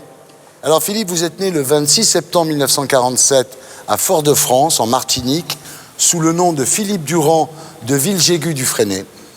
Vos parents sont des Antillais blancs, des Béquets, dont la famille s'est installée dans les îles depuis 1750. Oui, un truc comme ça, oui. On a retrouvé des ancêtres à cette époque-là. Et vous savez d'où ils venaient en France? Alors, dans la région nantaise et de Bretagne. Votre père exploite des bananeraies au village du François où vous habitez, et votre mère est l'héritière du rhum Bali. Ouais. Famille riche, alors? Pas du tout. Ah bon? Non, pas du tout. Parce que j'avais un grand-père qui était une espèce d'humaniste, un bonhomme qui a créé le vieillissement du rhum en fût de chêne. C'est lui qui a mis ça au point au début du siècle dernier. Il a filé dessus à des copains. Il a eu 10 enfants. On a revu ses livres de contes. C'était don à machin pour faire ci. Il a fait les petites sœurs des pauvres, les petits frères des pauvres. Donc c'est un type, l'argent n'avait absolument aucune importance pour lui. Alors, enfance très jolie, dans une petite maison coloniale, cernée par une luxuriante végétation tropicale, à 6 km de la route la plus proche. Oui, on a vécu dans cet endroit-là, un peu comme des Robinson, quoi. Alors là, vous pêchez les écrevisses, vous montez à cheval, enfin une vie de rêve. Ouais, on apprend à chasser avec des lance-pierres. Ouais. J'ai un souvenir incroyable de cette époque-là. Alors, votre mère, qui chantait bien, avait rêvé d'une carrière artistique. Et sur les conseils de Louis Jouvet, qu'elle avait rencontré lors d'une tournée de Jouvet aux Antilles pendant la guerre, elle était venue en métropole en 1945, mais elle s'était trompée de métro et elle n'avait jamais eu le rendez-vous qui aurait pu la conduire vers l'art lyrique. Elle s'est trompée de métro, je pense qu'elle était déjà un peu amoureuse de mon père. Et puis, quand je suis né, ça a été un enfantement difficile et sa voix a été très abîmée. Ouais. Et vous, en fait, vous êtes un peu devenu chanteur par atavisme. Vous vivez un peu sa vie par procuration, d'une certaine façon. Mais je m'en suis rendu compte un jour, en fait. Je me suis dit, c'est bizarre que tu aies perdu ta voix et que j'en ai fait mon métier. Alors, pendant votre enfance, vous écoutez de la salsa sur Radio Cuba et des musiques antillaises sur les radios en ondes moyennes qu'il y avait là-bas à l'époque. Oui, oui. C'était la Begin, c'était les vieilles mélodies, les magnifiques mélodies créoles qui font partie du patrimoine. Les grands orchestres du père d'Eddie Louis, par exemple. Et la radio diffusait aussi du jazz, beaucoup de jazz et de la musique classique. Mais en 1960, quand vous débarquez en métropole, vous découvrez le rock'n'roll. J'entends les premiers Hallyday, j'entends les premiers Chaussettes Noires, je me dis tiens, qu'est-ce que c'est? Et puis les Beatles tout de suite. Les Beatles, les Stones, Cream... Voilà, dès que j'entendais un truc qui me branchait un peu, je l'achetais. Donc c'est comme ça qu'un jour j'ai eu un album de Cream, et puis cet album c'est devenu un album de chevet, quoi, un album culte que j'ai toujours d'ailleurs. Ouais. Par la suite, c'est dans un pensionnat dans la Drôme, à Dieu-le-Fit, que vous êtes initié à la musique par votre prof d'anglais, qui n'est autre que Grim Allwright, quand même. Ouais, Graham était à l'époque prof. Il nous expliquait comment, pourquoi, le pourquoi des choses. Tiens, ça, c'est une jolie phrase musicale pour ça, pour ça. Et ça, c'était vachement intéressant. C'est comme voir un match de rugby avec à côté de Jean-Pierre Rive, quoi. Là, vous achetez une guitare, vous rêvez de devenir chanteur, mais vos parents vous collent 3 ans dans une école de commerce où vous montez des groupes quand même. Hein. On avait monté 2 groupes. On faisait alors c'était marrant, on faisait des kermesses, on faisait des soirées mondaines. Mes hommages madame, tout ça en smoking. C'était assez rigolo. Et puis on jouait pour nous, pour rigoler, quoi. Alors, vous sortez un premier 45 tours en 1969 qui s'appelle « À la Califourchon ». Oui. Les militaires, quand ils allaient en permission à Fort-de-France, ils étaient dans des camionnettes de l'armée, et puis ils tapaient comme ça sur la camionnette, machin, et ils faisaient à la Califourchon, mes amis, c'est WAP. Mes amis, c'est WAP, ça veut dire je vais la sauter, quoi. Je vais me trouver une gonzesse et je vais la démonter. C'était un peu ça l'idée. Alors quand je suis arrivé avec ça en France, les gens ont trouvé ça rigolo, hein. Mais en même temps, mes potes antillais disaient, t'es quand même gonflé de dire ça. Mais je dis, c'est pas grave. Ouais. Bon, après ça, il y a eu ce fameux groupe Science Super Crew qui avait fait Angela, Ankefon Chua pendant Papa Palace, qui veut dire, Angela, je vais te défoncer pendant que ton père n'est pas là. Voilà. Et tout ça, c'est passé à la radio, allègrement. Personne ne fait attention. Voilà. Alors, le deuxième, c'est sur une musique de Billy Bridge, avec les filles, je ne sais pas. Ça marche bien. Hein. Deuxième succès. Ouais. Je comprends pas d'ailleurs ce qui m'arrive, en fait. Parce que c'était pas le genre de chansons avec lesquelles j'avais envie de me faire connaître, quoi. Pour moi, ça a été un coup, ça. Voilà. Le problème, c'est que vous pensez plus à vous amuser qu'à bosser. C'est l'époque où vous fréquentez Caroline de Monaco, qui a 17 ans à l'époque. Je me suis jamais exprimé à propos de Caroline de Hanovre, maintenant, enfin, Monaco, pour 2 raisons. La première raison, c'est que j'ai fait le serment à son père, le prince Régnier, la seule fois où je l'ai vu, que jamais de ma vie, je n'en parlerai. Donc je m'y tiendrai, je continuerai à m'y tenir. On m'a proposé de l'argent pour écrire un livre, j'ai dit non, beaucoup d'argent, j'ai dit non. La deuxième, c'est que nous avons tous les deux fait nos vies, que nous avons des enfants, et que je pense que le passé des parents, pour des enfants, c'est pas à moi d'ouvrir ma gueule. Donc... Un amour de jeunesse, un bel amour. Oui, très joli. Une histoire merveilleuse, délicieuse, charmante. Voilà. Je ne garde que ce souvenir formidable, quoi. Voilà. L'album suivant ne marche pas, vous partez de chez VEA, vous êtes obligé d'autoproduire vos 45 tours, c'est la galère. Et là, devant l'échec de votre carrière, vous envisagez de changer d'activité, de retourner à la Martinique, vous achetez un aller simple. Oui. Je l'ai toujours, je crois. Et avant de partir, vous misez sur un titre écrit avec Didier Barbelivien, Il tape sur des bambous. Ouais. Alors là, c'est le tube de l'été, 1,5 million d'exemplaires vendus. Ouais, un truc comme ça. Colossal.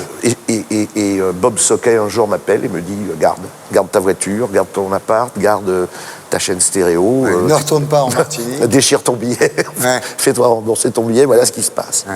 Et il s'est passé énorme. Un truc énorme, Sinon, vous auriez fait quoi en Martinique si vous étiez retourné? Je sais pas, moi j'avais envie d'aller faire du tourisme, bosser, faire un petit hôtel de 20 chambres, espèce de vie. D'ailleurs, peut-être que je ferai ça demain, j'en sais rien. Alors, 3 ans plus tard, nouveau tube avec Barbelivien, Elle préfère l'amour en mer. Énorme. Musique de film. Je faisais un album à l'époque qui s'appelait Nonchalance. Pendant qu'on enregistrait l'album, Michel Lang me demande une musique pour un film qui s'appelait À nous les garçons. J'avais les chansons d'avance et je lui fais écouter ça. C'est un truc qu'on avait depuis des années, qu'on n'arrivait pas à paroler. Quand même fou.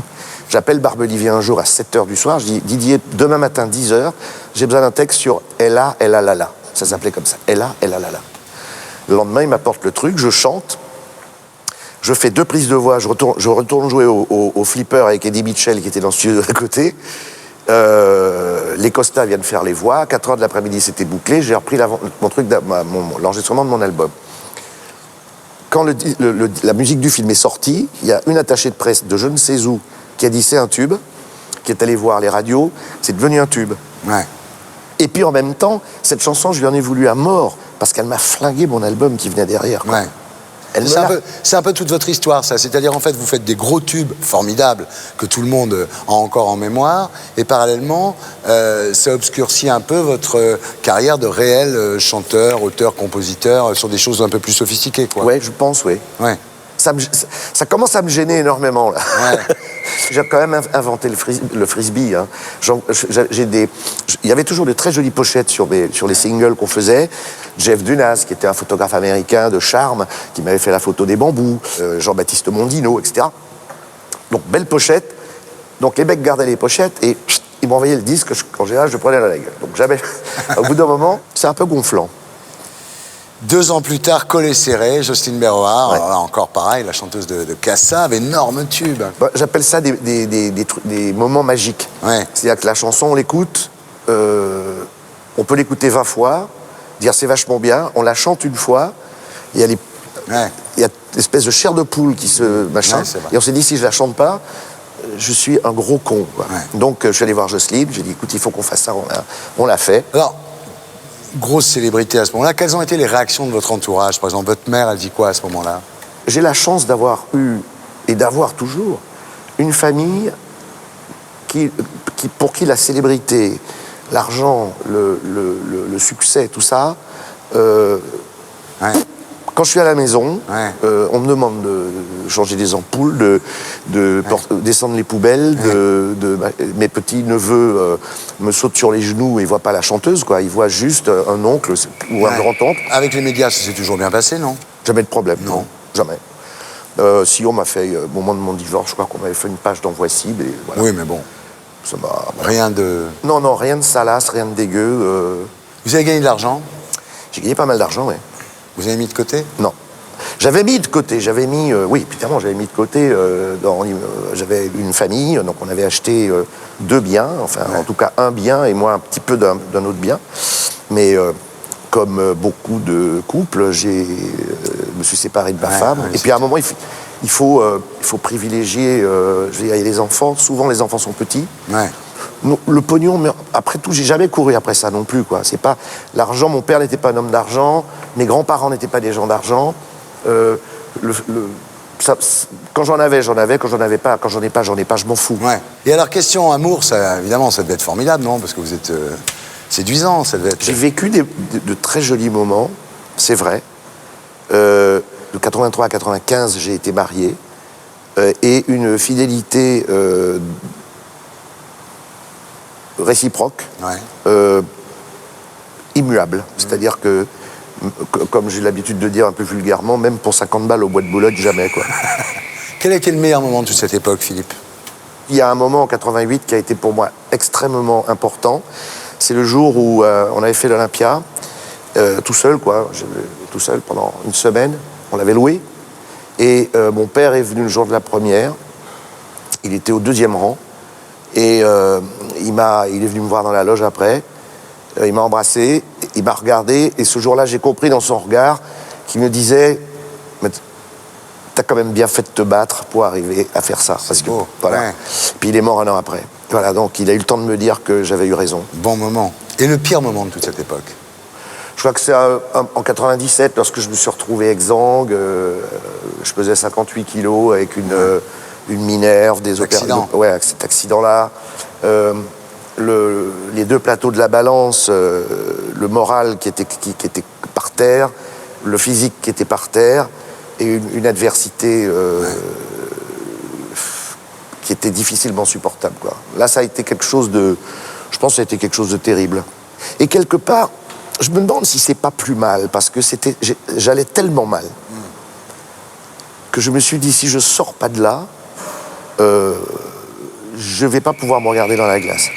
Vous êtes nostalgique aujourd'hui de cette époque? Non. Non. Vous ne regrettez pas l'époque des bambous, l'époque de Collet serré, tout ça? Non, parce que j'en ai d'autres sous le coude. Ouais. Bon, j'en ai fait d'autres. Et puis chaque fois que je fais une chanson, je me dis, la nostalgie ne m'atteint pas, quoi. Le passé, c'est le passé. Et si c'était à refaire votre vie, qu'est-ce que vous ne referiez pas pareil? Je prendrais un avocat pour mon premier contrat. Je pense que ça m'aurait évité 5 ans de presque d'interdiction d'aller en studio, donc ce qui m'a permis de faire des chansons, d'en faire beaucoup. Mais je pense que j'ai fait confiance. Je ferais peut-être moins confiance à des gens qui... c'était comme ça que ça se passait aussi à l'époque. C'était le show business. Ouais, c'était le showbiz. C'est pour ça que je déteste ce mot-là. Ouais. Le jour où vous allez mourir, qu'est-ce que vous voulez qu'on écrive sur votre tombe? Pas si mal que ça, le mec. Ouais. Merci. Très heureux de rallumer la lumière sur vous. Merci beaucoup Thierry.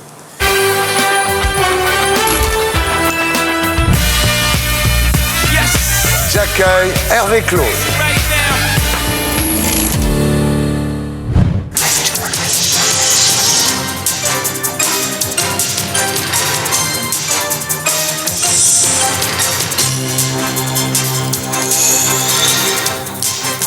Hollywood n'est plus ce qu'il était. Columbia a déjà été racheté par les Japonais de Sony.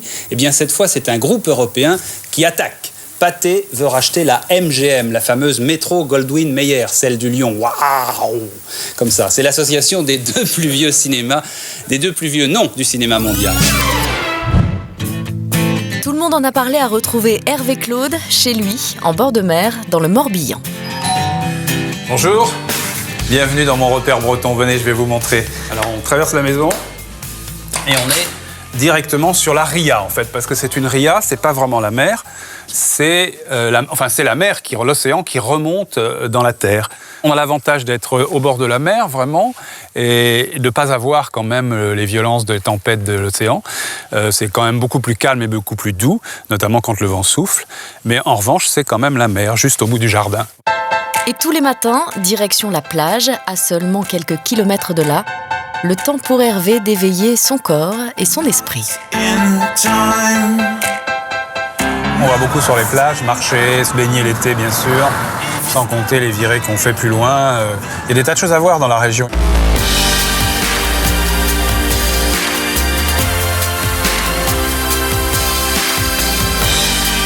Le matin, quand je manque un peu d'inspiration, eh bien je viens ici, je marche le long de la plage, je marche le long des dunes, et ça revient. Et je reviens à la maison pour travailler.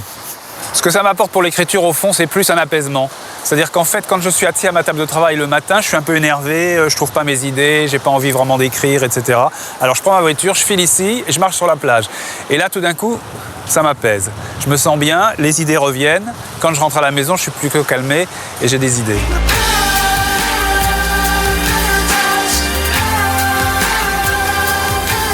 Et c'est donc apaisé et inspiré que l'ancien journaliste présentateur du journal télévisé de France 2 peut retourner à son travail d'écrivain et à son 17e roman. Alors là, on arrive dans mon bureau.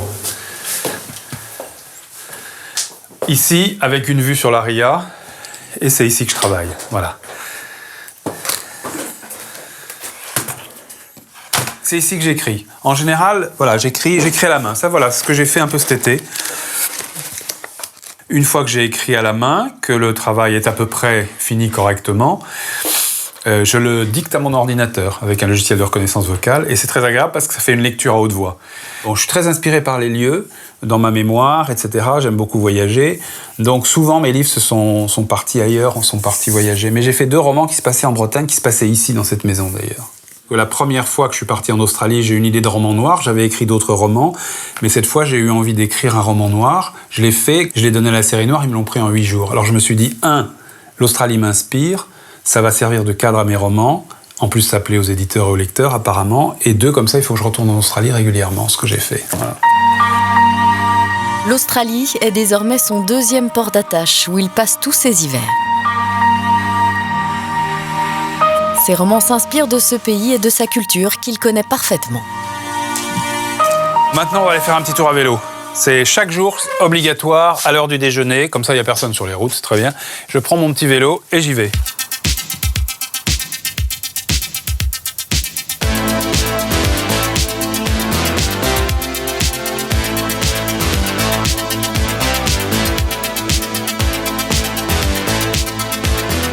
Moi, ça me détend l'esprit. C'est-à-dire que, effectivement, c'est plutôt le besoin physique. Après l'écriture, on est resté à sa table, à se creuser la tête et à s'ennuyer parfois aussi un petit peu. Après, une bonne détente, une bonne suée sur le vélo, ça fait le plus grand bien. De retour chez lui, il retrouve son compagnon, Matej, sculpteur. 2e partie de la maison, par là. Dont il partage la vie depuis plus de 20 ans et qui a son atelier dans la maison. T'es en train de travailler ou pas ? On vient de voir. On a chacun notre espace. Notre lieu, notre espace. Bien sûr qu'à la fin, on se retrouve et on discute pas mal. Ouais, de notre travail. Mais on a chacun notre espace. Donc, par exemple, le matin, on ne se voit pas du tout. On se voit exactement le soir. Ouais. Le matin et le soir, oui, c'est très bien. Mais c'est pas celle que tu avais exposée chez Clara. Celle que tu avais exposée chez Clara, c'était complètement différent. Allez, on va boire un petit coup. Désormais loin des plateaux de télé parisiens, Hervé Claude peut aujourd'hui vivre sa vie en toute sérénité.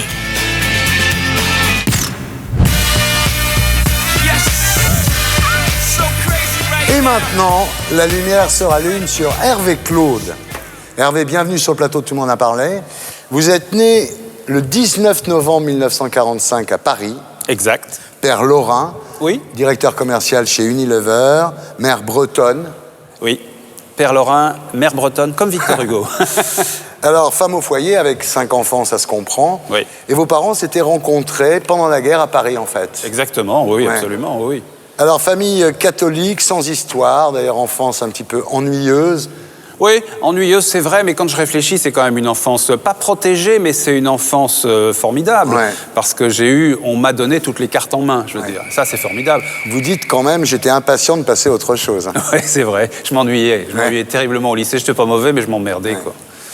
Heureusement, il y a les grandes vacances en Bretagne. Là, tous les ans, vos parents louent une maison à Rothéneuf, près de Saint-Malo. Et là, il y a la voile.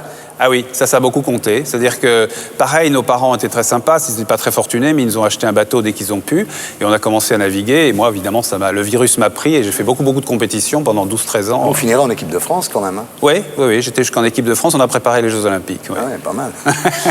Alors, scolarité dans les lycées Montaigne et Louis le Grand. Aucun souvenir vraiment marquant, sauf ce prof de français qui vous donne le goût de la lecture en vous obligeant à lire les classiques. Oui, mon seul regret, c'est que je ne me souviens pas de son nom. Mais à part ça, oui, c'était en seconde. Et c'est vrai qu'il nous a fait lire toutes les semaines. Il fallait qu'on lise un classique. Ça allait de Gobineau à Mauroy, etc. Donc vraiment, ça m'a donné le goût de la lecture. Voilà, oui. Ça vous a aidé plus tard. Ah bah oui. Ensuite, Sciences Éco et Sciences Po, pas mal, mais pas d'école de journalisme, parce que vous n'avez pas de vocation particulière à l'époque. Dans mon milieu, le milieu de mes parents, on ne connaissait pas du tout les journalistes, donc on ne savait même pas comment il fallait faire pour être journaliste, donc ça ne m'était pas venu à l'esprit. Mais sinon, j'étais un dévoreur de journaux depuis tout petit. Alors, vous voulez écrire, et finalement, la façon la plus simple d'écrire, c'est le journalisme. Le problème, c'est que vous ne connaissez personne. Voilà, c'est ça. C'est ça. Et en fait, ce qui s'est passé, c'est que je travaillais l'été, comme beaucoup d'étudiants, etc. Et j'ai travaillé à l'INSEE, et j'ai rencontré l'attaché de presse de l'INSEE, qui était un ancien journaliste, et qui m'a envoyé voir des copains à lui, pour voir si ça pouvait marcher, etc. Et il m'a envoyé un jour voir le fameux Gabriel Aranda. Ah, mais c'est celui de la feuille d'impôt de Chaban-Delmas. Voilà, exactement, oui. Mais qui était à l'époque, à la fois chef du service économique à la deuxième chaîne, à l'époque ça s'appelait même pas Antenne 2, et qui était chef du service économique d'un journal qui s'appelait L'Actualité, où j'ai commencé à travailler. C'est quoi L'Actualité ? C'était un magazine qui était dirigé par Paul-Marie de Lagorce, c'était un hebdo qui n'a pas tellement marché, c'était un hebdo un peu gaulliste de gauche. Oui. C'était, voilà. Très éphémère, oui. Très éphémère, mais j'ai rencontré plein de gens, y compris Françoise Kramer, qui est devenue ma femme. Absolument. Voilà. Alors, ensuite, France Inter, vous êtes rentré comment à France Inter ? Alors c'est pareil, c'est-à-dire qu'entre-temps, j'ai fait mon service militaire, je l'ai fait Boitin-Joinville puisque je faisais de la voile, aller en compétition. Et puis après, quand je suis revenu, je suis retourné voir tous les journalistes que j'avais connus dans ma première période. J'ai eu une proposition Inter, j'ai eu une proposition à la télé, j'ai choisi plutôt la radio, ça me plaisait plus a priori. La télé, c'était c'est pas le tout début, mais on ne se rendait pas compte vraiment de ce que ça donnait. Le 1er janvier 1975, vous entrez en Antenne 2. Ouais. Comment ? Alors ça, c'est l'explosion de l'ORTF à l'époque. Giscard a fait exploser l'ORTF dans les différentes sociétés, et il se trouve que les chaînes de télé avaient envie de renouveler les visages, mais ils n'avaient pas le droit de piocher hors du vivier de l'ORTF. Et donc, tous ceux qui étaient à France Inter à l'époque, Gildas, Poivre d'Arvor, Amar, Benjamin, tout ça, on est tous passés à la télé à ce moment-là. Oui, la plupart sont passés à la une, et moi je suis passé à la une. D'accord. Voilà. Alors là, c'est quand même la célébrité. Vous faites le journal pendant pratiquement une quinzaine d'années. Quelles ont été les réactions de votre entourage quand on vous a vu présenter le journal télévisé ? Vos parents, par exemple ? Oui, mes parents. Enfin, je ne sais pas si ça les bluffait vraiment. Je crois qu'ils étaient contents pour moi. C'était bien, c'était sympa, mais c'était pas extraordinaire, quoi. Je pense que pour faire un petit saut dans l'avenir après, ils ont été beaucoup plus bluffés le jour où je suis passé apostrophe avec Pivot, par exemple. Mais voilà, ça les a un peu bluffés, puis ils étaient vraiment fiers. Mais autrement, le journal, bon, j'étais journaliste, quoi. Bon, voilà. Avec les médias, vous n'avez jamais eu de problème. Vous avez toujours été très bien traité par les supports professionnels. Presque très bien. De temps en temps, j'ai eu quelques méchantes réactions. Par exemple, je me souviens d'un jour, c'était drôle, parce que j'avais interviewé Marché au 20h. Puis c'était, vous savez, c'était à l'époque où il était passé ses vacances chez Ceausescu. Alors évidemment, j'avais eu quelques questions un peu pointues dans l'interview. Et notamment, je lui avais coupé la parole, on était passé à autre chose. Et j'avais eu le droit à la une de rouge avec les grossiers de l'écran. Sympathique. Bon titre en même temps. Oui, en plus. Question argent, vous n'avez pas gagné beaucoup d'argent à l'époque. Oh, pas mal quand même. Enfin, je veux dire, j'ai pas gagné beaucoup d'argent. J'ai eu un salaire qui a progressé, mais c'est vrai que le jour où on fait le 20h, on devient le salaire le plus important de la rédaction, quoi. C'est clair. Donc, ce qui fait d'ailleurs souvent une petite césure. Une petite césure avec les autres, parfois, etc. Voilà. Mais autrement, oui, c'était le service public quand même. Ouais. Donc, c'était pas non plus les tarifs de TF1 aujourd'hui. Hein. Vous n'avez pas mis d'argent de côté pour plus tard, disons. Non, pas trop. Non. Pas trop, non. Alors, question amour, en 1976. Vous divorcez de la journaliste Françoise Kramer. Oui. En fait, vous êtes gay, mais vous n'avez jamais de coming out. C'est-à-dire, vous dites, dans cette démarche, il y a la volonté d'avouer. Je trouve ça terrible, c'est comme l'affaire Lewinsky. C'est-à-dire, cette philosophie de l'aveu à l'anglo-saxonne, c'est pas votre truc. Ah non, je déteste ça. Et puis en plus, je pense qu'il y a un autre élément, c'est-à-dire, enfin, je sais pas comment ça se passe chez les Américains, ils sont plus souvent dans le placard. Moi, j'ai jamais été dans le placard, je veux dire. Oui, dans les rédactions, vous travaillez, tout le monde le savait, en fait. Voilà, j'ai vécu avec Françoise. Après, bon, je suis passé à autre chose. Mais dans les rédactions ou mes amis, tout le monde savait avec qui je vivais. Vous ne cachiez pas, j'ai jamais caché quoi que ce soit. On m'a jamais non plus posé directement la question. Donc voilà. Et après, quand on a lu vos bouquins, c'est devenu très clair. Ah ben, c'est devenu plus clair. Alors à ce moment-là, on m'en parle plus, effectivement. Oui, évidemment. Ouais. Oui. Enfin, en 2009, comme dans Libération, vous avez annoncé que vous étiez pacsé avec Mattei Negreanu, qui est un sculpteur sur verre. Donc voilà, au fur et à mesure, on est plus souvent ensemble. Ça fait 22 ans qu'on est ensemble maintenant, donc bon voilà, on va pas... on peut vous croiser ensemble. Alors, quel a été le meilleur moment de cette époque du journal télévisé sur Antenne 2? Ce qui est formidable toujours, c'est les rencontres, même très brèves, qu'on peut avoir 3 minutes d'interview avec des personnages assez exceptionnels, de Barbara Hendricks à des hommes politiques, le président de la République, le Premier ministre, etc. Ça, c'est vraiment des moments forts, si vous voulez. Mais finalement, je trouve que c'est austère, le journal. Donc les vrais moments de télé où je me suis amusé, c'est parfois quand on allait chanter chez Drucker, en bande avec Zabel et Holst, ou des trucs comme ça, qu'on a fait souvent, d'ailleurs, je passais dans des tas d'émissions. Donc ça m'apparaît être des moments de bonheur par rapport à la difficulté, le travail même enthousiasmant qu'on faisait au journal. Enfin, il y a quand même eu un moment marrant, c'est un jour en fin de journal. C'est-à-dire le réalisateur ne coupe pas le plateau, vous ne savez plus quoi faire et vous cachez sous le bureau. C'est quand même très marrant, ça. C'était amusant parce qu'en fait, j'avais vu ça dans un film américain. C'était un film à sketch et bon, voilà, j'ai pas voulu le refaire exactement, mais c'est vrai que j'ai senti que le générique ne partait pas. Et je me trouvais à l'antenne et qu'il n'y a rien de plus bête que de fermer son stylo, etc. Et donc, j'ai dit à mon assistante qui était derrière la caméra, je lui ai dit, chiche que je dise sous le bureau. Elle m'a dit pas cap, et évidemment, je l'ai fait. On en parle encore. Mais on en parle encore, c'est ça qui est fou, quoi. J'ai fait le journal pendant presque 20 ans. On vous parle de ça. On repasse cette séquence-là. Oui. Quel a été le pire moment de cette époque? Moi, j'ai pas beaucoup de souvenirs, mauvais souvenirs, puis je les efface vite. Hein. Mais à la réflexion, je me suis dit qu'il y en avait un qui était quand même vraiment pas bien. Ça a été au moment de la guerre du Golfe. Parce qu'au moment de la guerre du Golfe, là, je faisais le 20h, on faisait des émissions spéciales, etc. Et d'abord, on avait très très peu d'informations et on s'est aperçu très vite, on les sentit très vite. D'abord que c'était très anxiogène par rapport à ce qu'on montrait, etc. Et ensuite qu'on se faisait manipuler complètement par l'information américaine. Et là, on a tous eu, je crois, un sentiment vraiment très désagréable. Et là, après 20 ans de maison, en 1995, Jean-Pierre Elkabbach vous vire. Mais pourquoi? Il faudrait lui demander, je ne sais pas.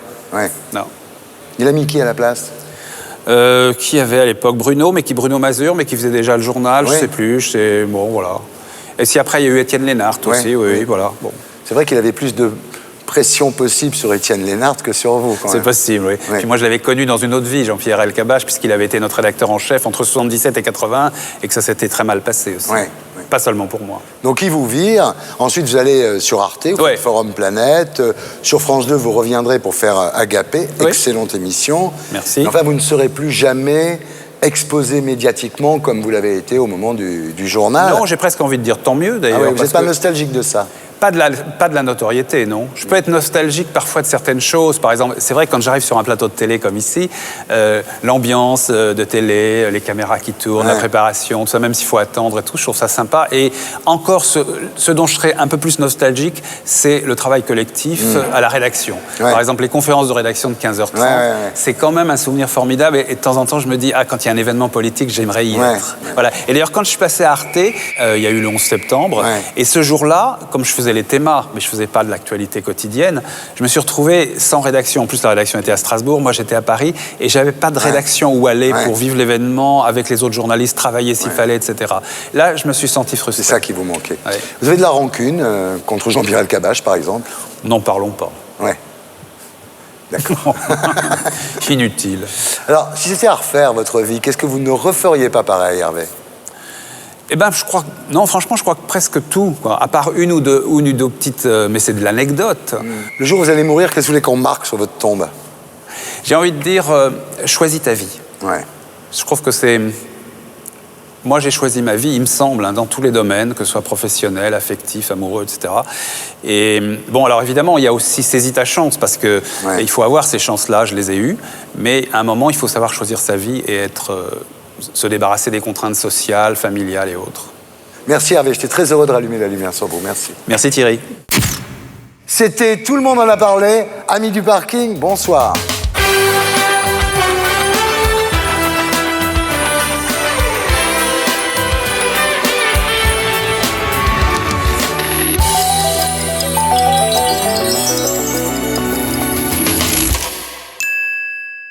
Et pour être sûr de ne rien rater de Inarditube, abonnez-vous et mettez un pouce bleu.